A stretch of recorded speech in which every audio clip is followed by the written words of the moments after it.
here's your host, Alex Garrett. And welcome to One Leg Up on Sports post-Super Bowl coverage with the one and only Lou Terminello. So, Terminello's take this week. Obviously, we'll have a little one, big one down the road as well this week. Got a big week ahead of us, Lou. But first, let's talk about the Super Bowl. Let's tackle that. Initial takeaway from it day after the Chiefs win their third in, 5 years?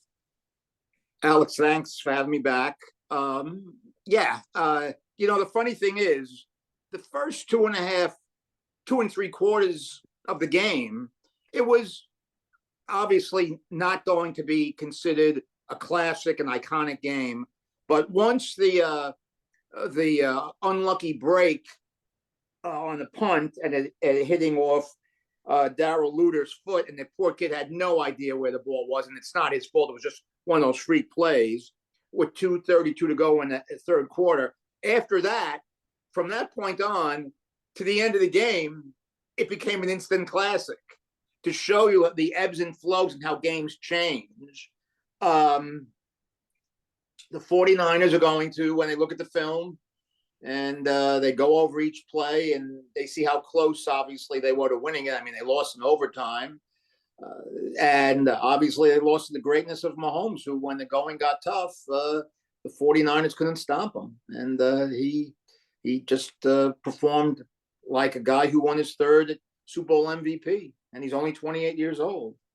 A couple of things in the game that caught my eye. And we're going to talk about the two coin tosses.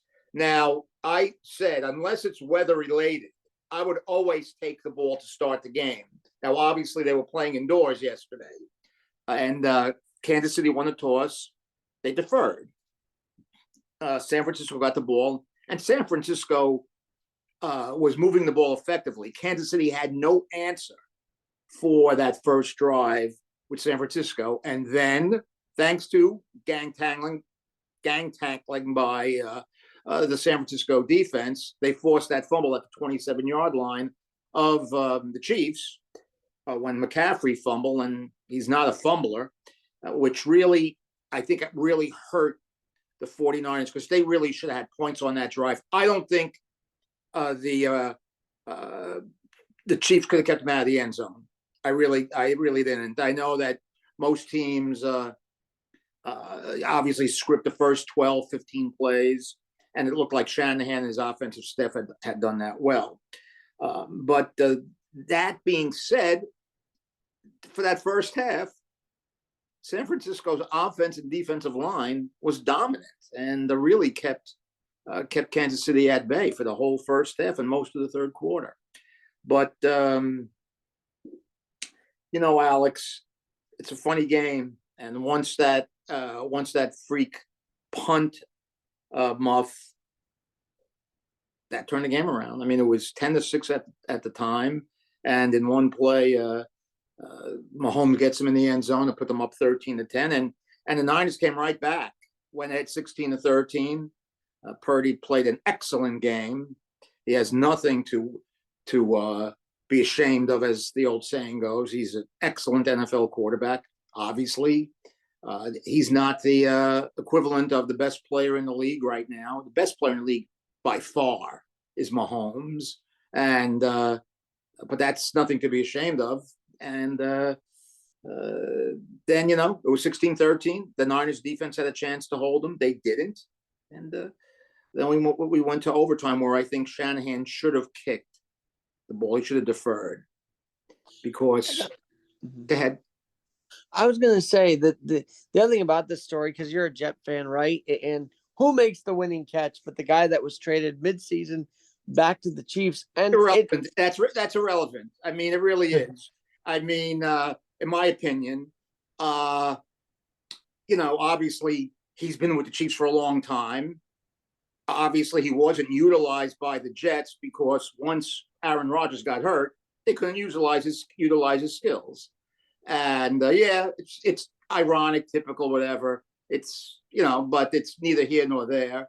The thing is, that could have been Kadarius Toney, because if he was in the game, Hardman probably might not even been activated.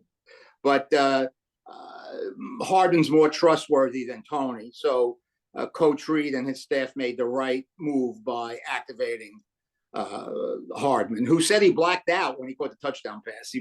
He was so wound up.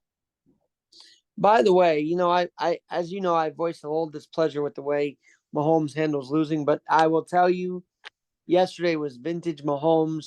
The two big runs there. I mean, that's just what he does, isn't it? And do you think he's becoming sort of hated? I mean, a lot of people wanted the Niners, maybe because of the Mahomes behavior, maybe because of Taylor and Travis, but I felt like a lot of the nation wanted the Niners yesterday. Maybe because Mahomes and them are starting to become a villain, so to speak. Is that what's going on here? You're 100% correct, Alex. When you become so successful, like the Chiefs have become in a short time, in the last 5 years, you become, obviously there's a target on your back. You could become hated. Yeah, I'm sick of Taylor Swift myself. I don't need to see her. I don't need to see her kissing her boyfriend on the field. I really don't. I mean, it's ridiculous. I don't care. I only care about the game. Her boyfriend is one of the greatest players of all time at the tight end position. He's going to go to the Hall of Fame. And my only question is, come opening night on that Thursday night when they kick off the NFL season in Kansas City, will they still be boyfriend and girlfriend? That's what I want to know. But I really don't give a hoot about Taylor Swift or Travis Kelce's relationship. But that's one of the reasons why the Chiefs are hated. But also, that's one of the reasons why the Chiefs have gained a lot of fans, not because of the football team, but because of Taylor Swift is aligned with a guy on the football team. But yeah, now that they've won, people want to see them lose. Obviously, with a guy like Brock Purdy, who's making $875,000 and was Mr. Irrelevant 20 months ago, if he could have beaten a team whose quarterback was making $57 million, yeah, it's quite a story. And the kid played very, very well. I mean, he really did. But I yeah, saw his poise a lot more than the Niner Lion game. I saw his poise a lot last night, more than I've seen a lot of the season. Is that accurate to say when it comes to Brock Purdy? I definitely would say you're correct there. You know, there wasn't a lot of penalties in the game. As usual in the Super Bowl, the refs keep the flags in their pocket. And one play where they didn't keep their flag in their pocket came early. It was in the on 2nd and 17. Purdy rolled to his left, threw back to his right, and he had a completion. I believe it was to Kittle for 27 yards, and it was the second penalty of the first half on first-team All-Pro left tackle Trent Williams. That play was key in the game. San Francisco came so close to giving themselves a healthy working margin. Another play, that possession that they had that they didn't take advantage of, is when Mahomes threw the interception. They had the ball at their own 44, and they couldn't move it. And there was a penalty on a pre-snap penalty on that, which pushed them back 5 yards. Then they got the ball back after they held the Chiefs, and they passed 3 times. In those first couple of possessions of the third quarter, I think they underutilized McCaffrey, who had 160 total scrimmage yards. And we said last week, for the Niners to win, McCaffrey had to have at least 125. He had 160, and they still didn't win. But I thought they played well. Purdy was calm in the pocket, no happy feet. And when it was 10-0 after the Jennings to McCaffrey touchdown, the throwback, and then the pass for the touchdown, it was 4:23 to go in the first half. And that was the most important defensive possession of the game for San Francisco. They had to keep him off the board, the Chiefs. And they allowed the Chiefs to get a field goal. I know some people were saying, well, how come Shanahan didn't use those last 2 timeouts to get the ball back? That was irrelevant. The Chiefs were going to get the ball to start the third quarter. I think what was more of an issue is that the San Francisco defense, which played great really throughout the game yesterday for the most part, couldn't stop them on that next possession after the Chiefs went up 10-0. It was, they got a field goal. It was 10-3 at the half.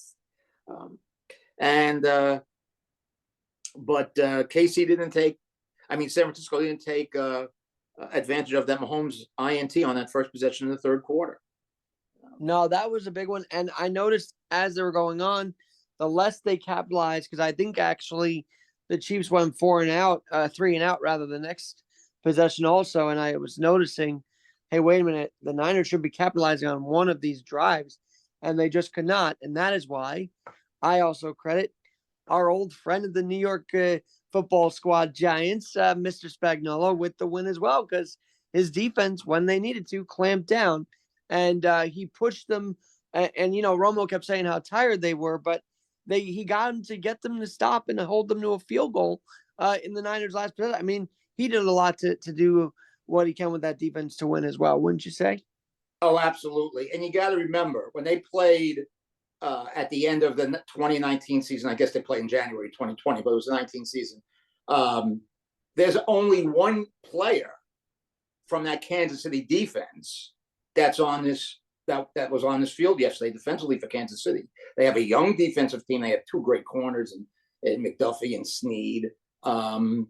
So Spagnuolo has done a terrific job molding these young guys into the best defense this Kansas City team has had during this 5-year run.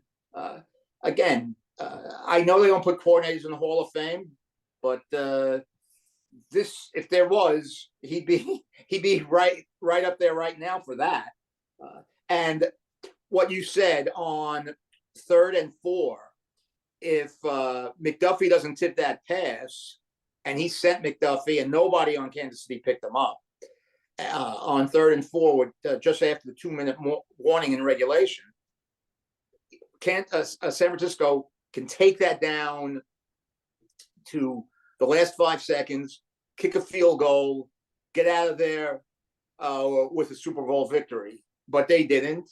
And, let's give some credit to Jake Moody, the San Francisco kicker, who was very much maligned going into the game.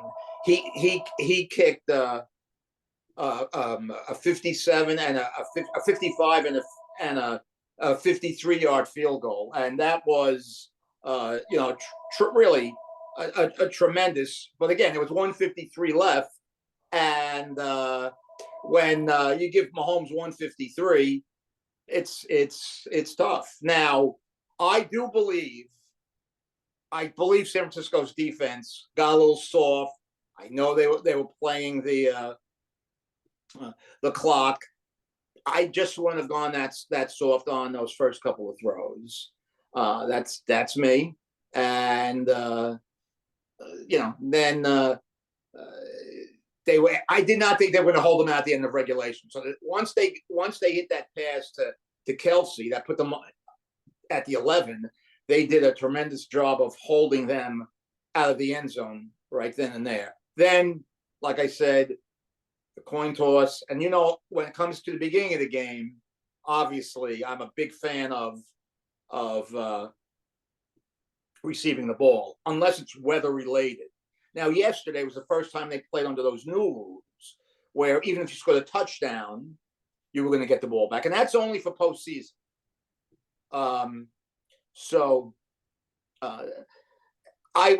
Shanahan, in my opinion, he caved into analytics. Analytics doesn't tell you that number 15 is involved in the game. And number 15, the best player in the league, did them in. Because even if Kansas City had scored, when you have the ball the second time, unless they held them to no points, you got 4. You have 4 possessions. Remember, this is going to be forgotten. Kansas City faced 4th and 1. Nobody spied on Mahomes, and he saw it, and he ran for that 6-7 yards for that first down. That was a big run. That was a big run, and anything can happen. But everybody's going to forget that they had a 4th and 1. That the Niners were within one play of winning the Super Bowl, one defensive play. So Shanahan, I feel sorry for him. He lost 2 very, very tough Super Bowls, and obviously he was the offensive coordinator for Atlanta, where he lost another tough Super Bowl. So that's tough to take, but that's the way games go. But Spagnuolo becoming aggressive, he had an impact on the game. There's no doubt about it. I'm seeing a stat here where Spags was actually the first 4-time Super Bowl winning coordinator on either side of the ball. Is that a true fact that I'm seeing here, that he has actually broken a tie with 4 other coaches to lead in the coordinator department with Super Bowl wins for 4 times? I think so. I can't remember any other. I mean, Belichick had, let's see, Belichick had different coordinators, for his 7. You got to remember, his 7 came, over a period of 16, 17, well, his 6, excuse me, came over a period of almost 2 decades. And I don't think there's a coordinator in the Super Bowl era who's won more than Spagnuolo. Again, the guy seems to have gotten better as a coordinator as his career has gone on. He was a terrible coach for the Rams. I don't know if he's going to get another shot as a head coach, but he's one of these guys who might be one of these great coordinators. And we have seen that so many different times in so many different places throughout the NFL. Some guys just aren't head coach material, but they're coordinator material. And obviously, he is a great coordinator. Someone I was talking with during that game, I mean, no one, I don't think will believe when I say this, but I felt like that overtime, knowing each team had a possession, it didn't feel rushed. It felt like a normal quarter. I could be wrong, but it didn't feel like everything was on the line. It felt a little more slowed down than a typical playoffs overtime. Would you agree?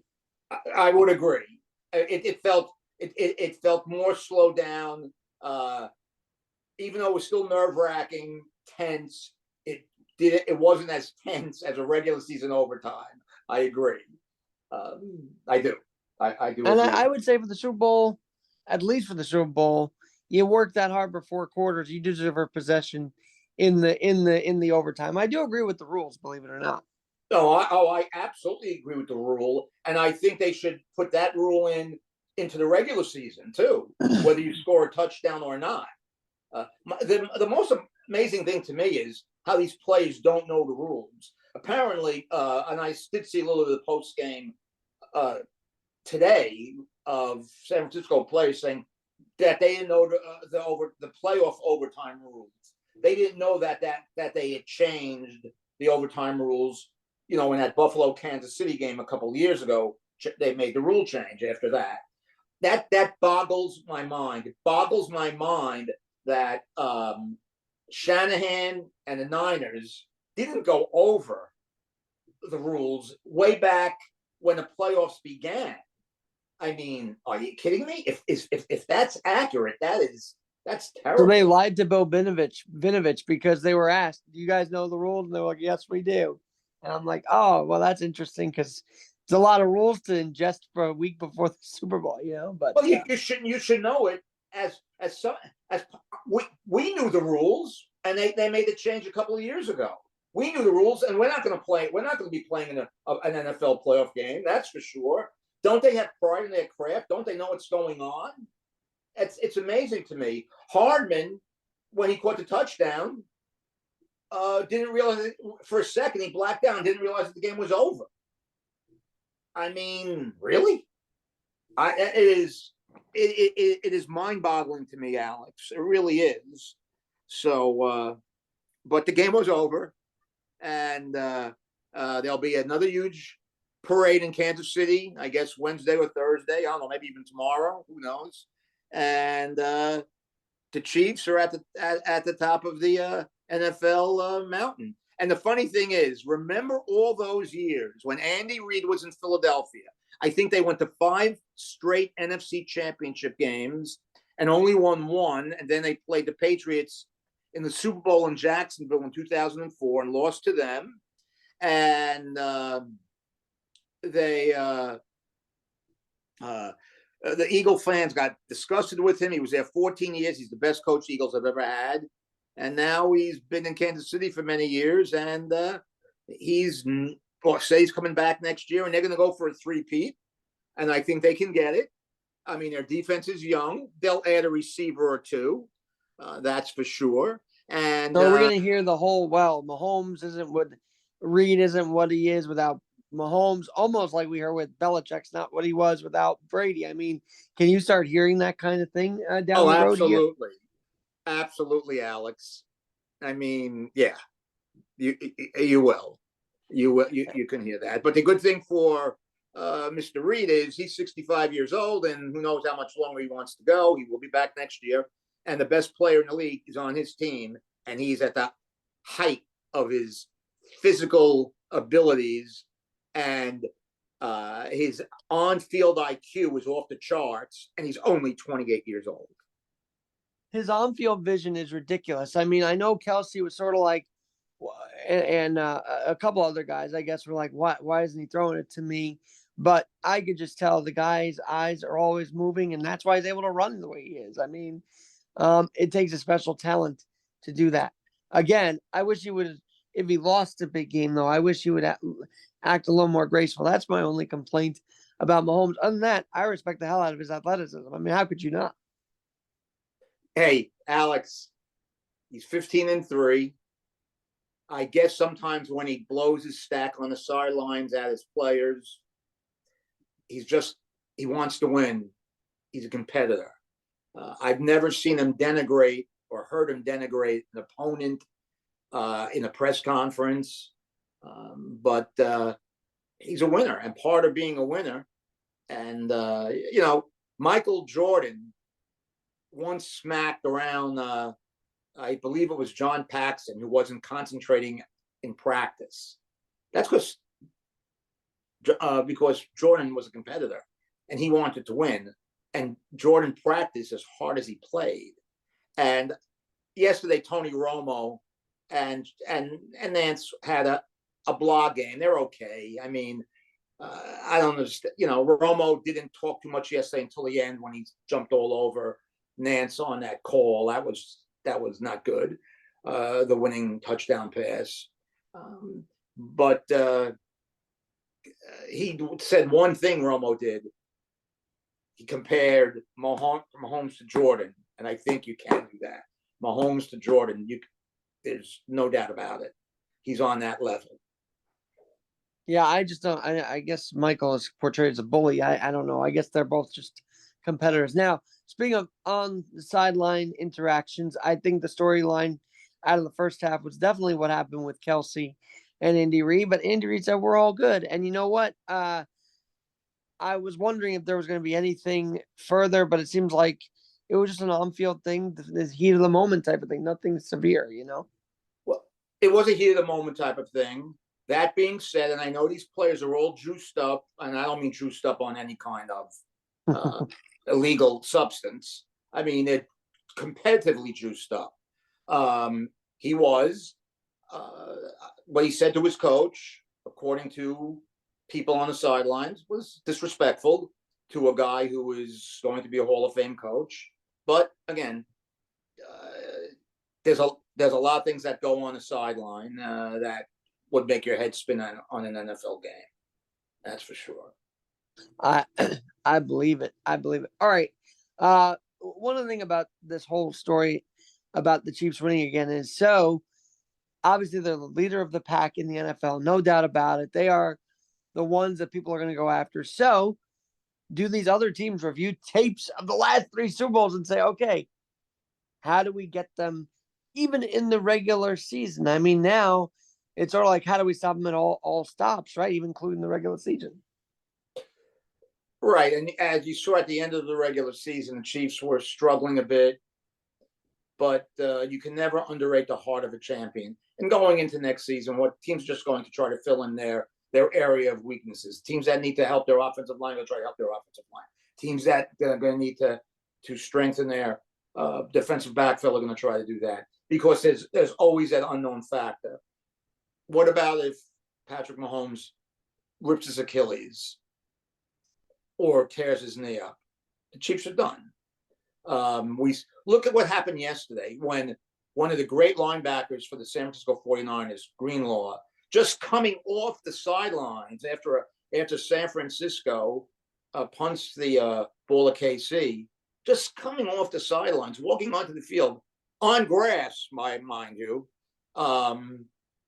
tears his Achilles tendon. You don't know. That's the thing. So, I mean, I think teams are going to look at their weaknesses with their personnel more so than trying to stop Kansas City. Obviously, they're going to try to stop Kansas City. I don't know if teams are going to put together their roster to stop Kansas City. I really don't. I think they're going to just look at what their improvement is needed. The Chargers are going to do that with Harbaugh. They're going to look at their weaknesses. And so is Denver with Sean Payton. He's going to look to improve his team, maybe even at the quarterback position. So, there's a lot of off-season stuff that's going to go on. The AFC is going to be tough again next year. If Joe Burrow is healthy for the whole season, if Aaron Rodgers is healthy for the whole season, what's Cleveland going to do with Watson? So Kansas City, yes, they have a target on their back. I don't think Kansas City's worrying about the rest of the American Football Conference. No, I don't think so either. I think they got the wind at their back, if you will. And I will say I think the Niners threw the kitchen sink at the Chiefs, and they should be very proud of that. I got to say that too. Well, especially in the first half, they did. But like we said earlier, they should have been further ahead, and they weren't. What did you think of Lance? You did feel like a 10-3 lead into the half was not enough. I mean, that was over. It was. And yet, I think my question leading into the week was, could the Chiefs seal the deal? Because, the Niners have been a comeback kid against a lot of these teams, and the Chiefs are just different than the Lions and the Packers. I think that's the other thing is that, the Niners, I think, are the best of their conference. I mean, I know they lost last year, but they look like the top of the conference because Purdy got hurt. That was one of the reasons. But remember, the Chiefs have Mahomes. The Chiefs know how to win. They've won different types of games. Let's face it, in the AFC Championship game, once they were up 17-7 at halftime, they played it very close to the vest. And when they finally needed a big offensive play, Mahomes hit the long pass to put the game away and run out the clock. So they know that, they have the winning pedigree. That's what they do.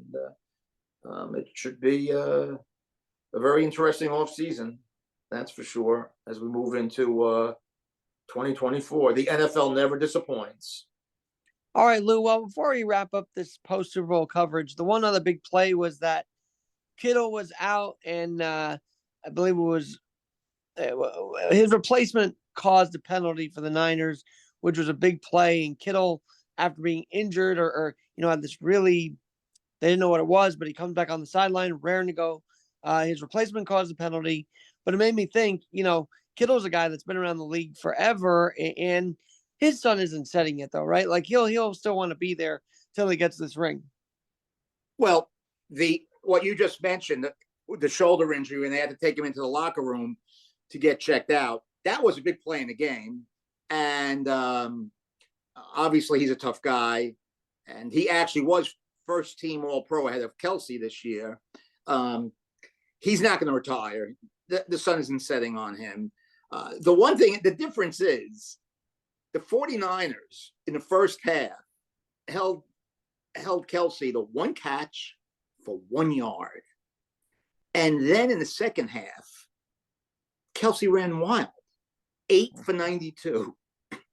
And 49ers couldn't really take advantage of Kittle's skills. Kansas City held Kittle in check basically the whole way. He made that big fourth down and 3 conversion.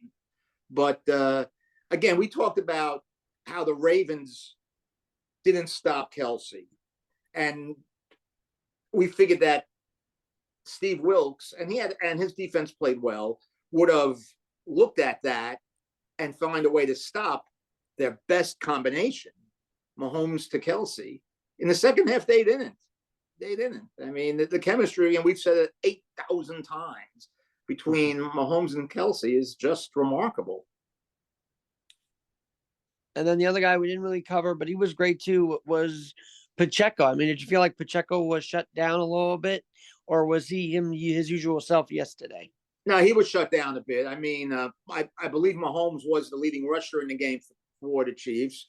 Pacheco was, I mean, obviously, sometimes rushing attempts are almost as important as number of yards, depending on how the game is going. But they held Pacheco in check. The Niners defense played well. And during the game, you talk about injuries during the season, but during the game, the Niners had a ton of attrition yesterday during the game with defensive backs, with Kittle, with obviously Debo wasn't even 100%. He got injured too yesterday too. Yeah, and those are all factors in the game of football, which really other sports really don't have that kind of attrition in a single game, but football does. And yesterday it did hurt the 49ers. I mean, they lost a couple of defensive backs, in the second half. And let's face it, the backups aren't as good as the starters. That's for sure. No matter how good a depth you might have in your roster, they're just not. So that's it. Yeah, that Teddy Greenlaw injury was really freak. I mean, he's just jumping back on the field and falls, and that's it. You can't make this stuff up, Lou. You cannot make football up like that. I mean, and like I said, it was on grass. They use those grass trays in Vegas. And that was even before the halftime show, which I know probably roughed up the turf a bit. I mean, come on now. That's right. All right. Well, Lou, on that note, we could talk about the cultural part, but you and I always focus on the X's and O's. And hopefully Taylor and Swift and Kelsey don't become X's, but that's another story for another day. Yeah. We focus on the X's and O's here on Terminello's Take, right? We try to. All right, Lou. Well, thanks again. And guess what? There'll be more Terminello's Take, it looks like, this week, isn't there? I can't wait. I'm looking forward to it. Kenny Albert, a Mike for All Season, scheduled to join us later this week to talk the Stadium Series. Yes, we'll go talk about another football stadium, MetLife, who's hosting hockey. See, I love how transversable these stadiums are becoming, Lou. That's it. No, it should be a nice weekend. And obviously, the Flyers, Devils, Islanders, and Rangers will put on a good show. And it doesn't hurt that there are a couple of them are in contention right now. So, the Flyers are better than anybody thought they would be. Tortorella has done a terrific job, and it should be a good weekend. And the Rangers, if their streak continues, will be there Thursday night, but they could have a bit of a win streak at their back too. We'll see. Well, they won 4 in a row, and like I said, it'll be a good win, friend. It'll be a good weekend, and that the Ranger fans will be out in full force. That's for sure this weekend. We can reminisce about that, but today was focused on the Super Bowl post-game coverage, and thanks for helping me, Lou, focus on the game this week. Always a pleasure, Alex. Thank you very much for having me.